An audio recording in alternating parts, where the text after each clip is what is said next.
luckily, we have Keri Beth here, who is coming up with a new way of approaching the issue of care, one that includes whole families, whole care, and whole communities. And I'm so proud that she's here. I'm so lucky that you're here. Let's come on.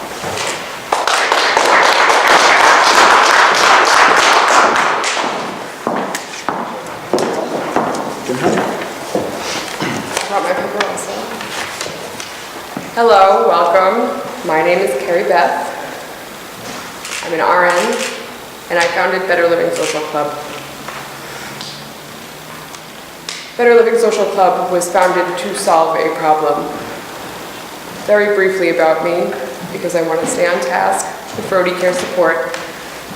When I went to nursing school, on my first day, I was homeless. I was a single mom with no support. Judy's over there. And it was through luck and through very hard work and through the very kind support of URI staff. Specifically, shout out Joan Dugas, we talked about that. I worked very, very hard as a CNA to get through nursing school so that I could continue to care for people in my community and feed my child. I did hospice care for my grandparents. I'm part of the community also. When I graduated from URI, I started a career that brought together the finance and the numbers. I became a data person, in addition to teaching care, to becoming a better clinical nurse. I wanted to find that bridge because I thought it must exist. There must be a better way. Through that process, Stephanie Lessard and I tried to find an ethical outcome and prove that through hard work, through creativity, if you just work hard enough, you can make those numbers work. You can satisfy both business and clinical care. You can fix the problem. That problem could not be fixed with current regulation, with the current systems in place. We need new systems. We need a community focus. We need to humanize the care. Turns out the numbers still work. The problem in this state and the nation is inadequate access to healthcare resources. That access to resources is largely due to unsuccessful budget strategies resulting in unsafe staffing ratios, unacceptable quality care outcomes, and they're measured by metrics that are driven by overly complicated systems.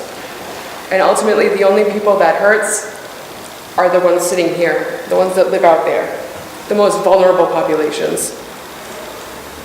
Since corporations have become their own people, there's no one behind the curtain to hold accountable. It's up to us to fix this.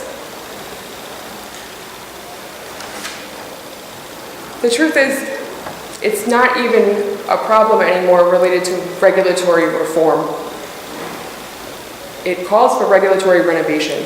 It calls for patriotism. It calls for coming together. There are middle ground solutions. Are we not innovators? Are we not a great country? Are we not patriots? These new ideas led to the creation of Better Living. I thought, after many years in long-term care, I held the care conferences. Day after day, after Christmas, I gave hard answers, and I was frustrated by it because I thought if only I had met these people earlier. Why couldn't I have met them earlier? And honestly, my necessity of working as a mother to feed them and keep a roof over their heads and keep them in a decent school system and try and get home from homework, all of that kept me in a cycle that I wanted so bad to get out of. I wanted so bad to reach these families back here. But most days, I stayed late because I hold an RN and there are no regulations that dictate safe staffing levels in Rhode Island. So we find ourselves there so many hours, and it's because we care. But our families are with yours through all of that. It's time for a change. It's time for Rhode Care. It's time for us to work together Better Living, I represent Better Living here today because I am committed to fixing this system. That's what I see with Rhode Care.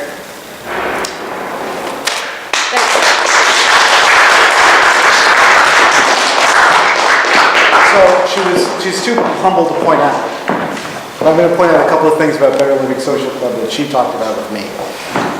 Better Living Social Club is an elder care daycare facility, correct?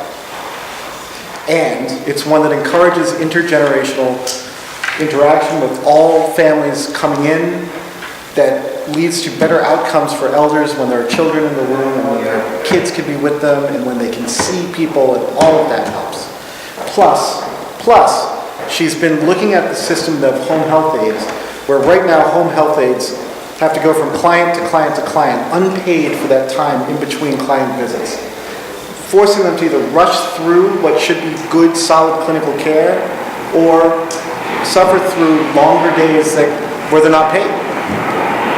Her system that she's come up with is that Better Living Social Club will provide the transportation for a home health aide, plus the training if they need it, in order for them to be on the clock from the minute they walk in the door to the minute they punch out, paid for the work they do, including the transport time. This is a huge change in the way the business works. Plus, most importantly, is that it's anchored on a living wage paid to every worker inside that system. The fact that she's making this possible means that it can be done anywhere.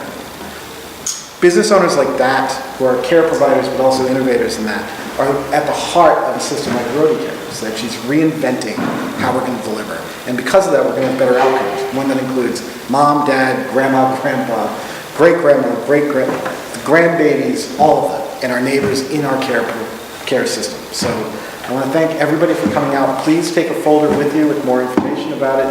Reach out. I know every single person in this room has a care story, either as a parent, as a child, as a grandchild, somewhere. Send in those stories, share them with us. There's an email at the bottom. Give me a call. I think everyone in this room has my phone number like 10 times. It's written on the bathroom somewhere. But thank you again for being here, and I really appreciate it.